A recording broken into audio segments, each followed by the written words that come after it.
Nahuli ka ang pagnanakaw ng isang lalaki sa motorsiklo ng isang delivery rider sa Batangas City. Tutukan yan sa report ni Denise Abante.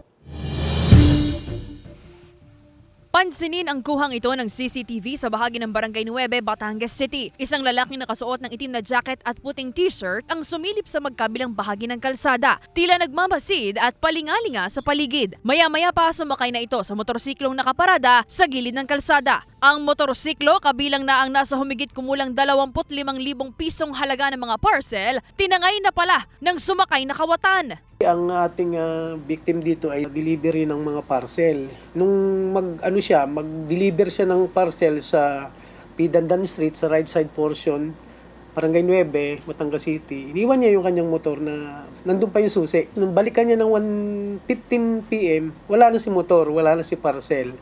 At ito ay nadala na ng suspect. Sa isinagawang CCTV backtracking ng Batangas Component City Police, na-recover ang tinangay na motorsiklo sa Barangay Sorosoro Ibaba, Batangas City, ngunit wala na ang mga parcel at ang suspect. Patuloy pa ang isinasagawang CCTV backtracking ng pulisya sa posibleng kinaroroonan ng suspect na tumangay sa motorsiklo. Abiso naman ng pulisya sa mga delivery rider at mga motorista upang maiwasan ang mga kaparehong insidente. Huwag po tayong magkampante na basta na lang tayo mag-iwan ng gamit natin lalo na ang sasakyan. Meron na naman kaming person of interest. Marami naman po tayo ditong mga binabayarang parking space at may mga security guard.